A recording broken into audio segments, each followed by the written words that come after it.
Welcome back. So now we have a working registration page. Now we want to log into our auto store. So we have a link here for our login page, but it doesn't currently exist. So now let us work on creating that login page. Okay, so let's go back into our editor, and now we can create a new file. We can name it login.php.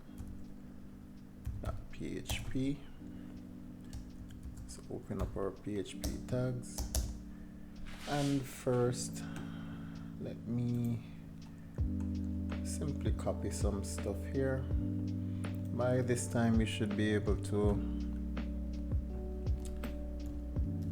just quickly scaffold out a page. We're just gonna copy and paste just to make our life a bit easier. So let us paste in our, so this is going to be our login form. Alright, so now we need to close off our body.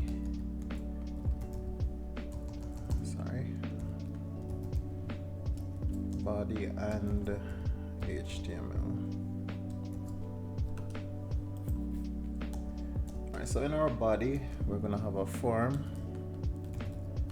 and of course our action again is going to be similar to our registration action. Okay, so we're going to submit this form to itself, and the method is going to be post. So let's just copy it. All right, so paste,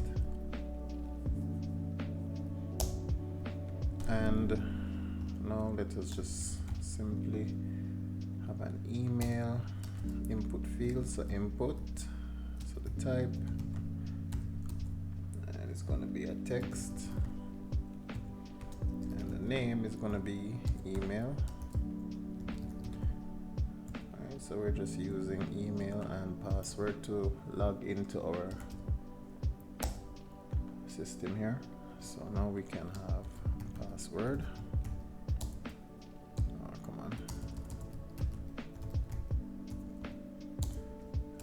Input type equals, and we're going to use the password type again.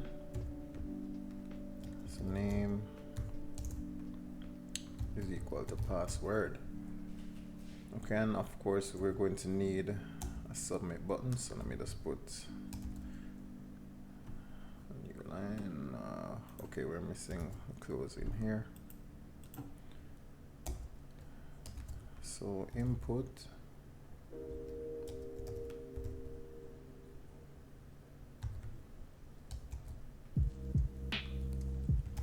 submit,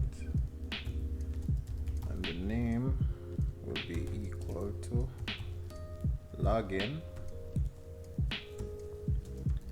and the value will also be login.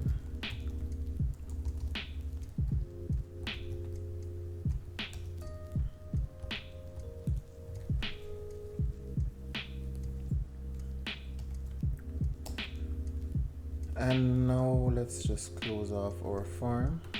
So let me just tap this out. Okay.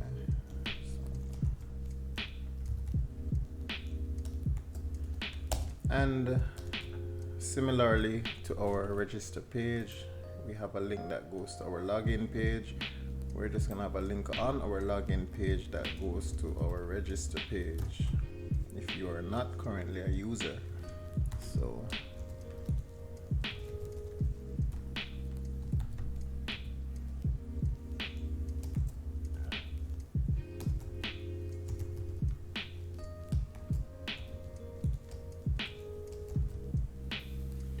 alright, so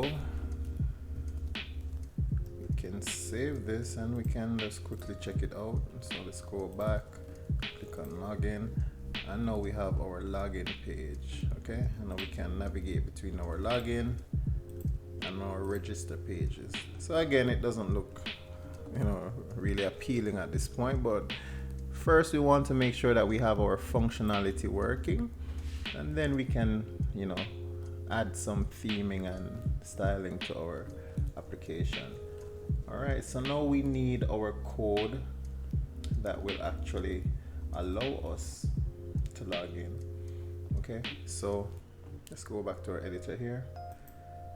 So first thing we have to realize is that we want to start our session as soon as we're about to log in.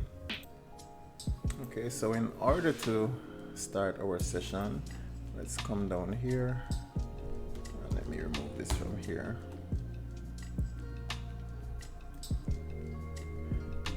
Actually, now that we're on the login page, let me just put the PHP code at the top this time. So as I said, we want to start our session as soon as we log in.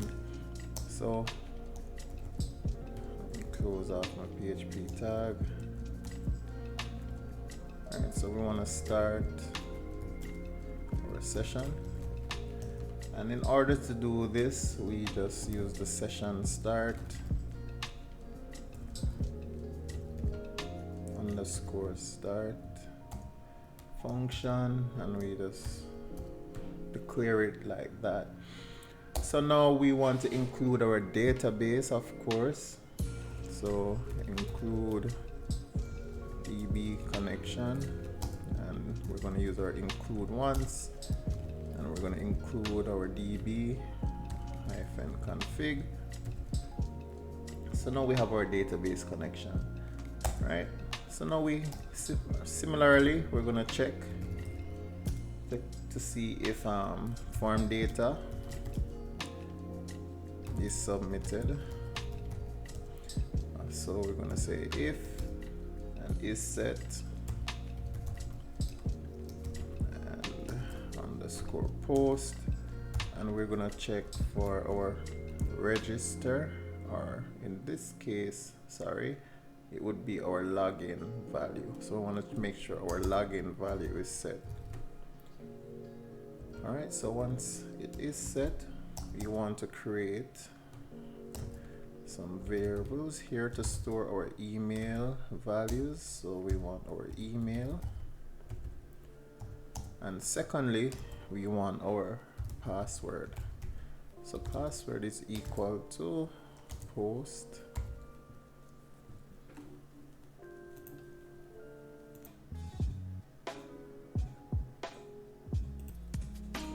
Alright, so let's see what's going on here. 919 18 user match. Alright, so let's look at our query. I don't know. Select email and password from users. Where? Sometimes for my own purpose I like to use the all caps.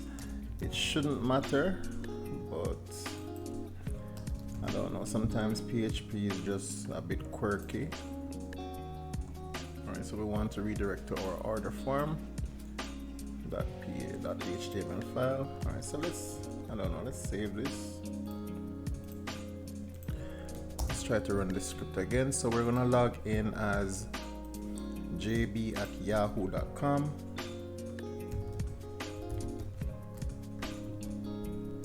Let's log in. Aha, so now we have been redirected to our order form page, and our session has currently started. As you see, Chrome here is prompting us to save our username and password information. So that lets you know that information is being stored in a session. Alright, so now we have a working login and registration form. In our next video, we look at how to log out of our application and also probably add a little bit of styling to it. Alright, so thanks for watching and see you in the next video.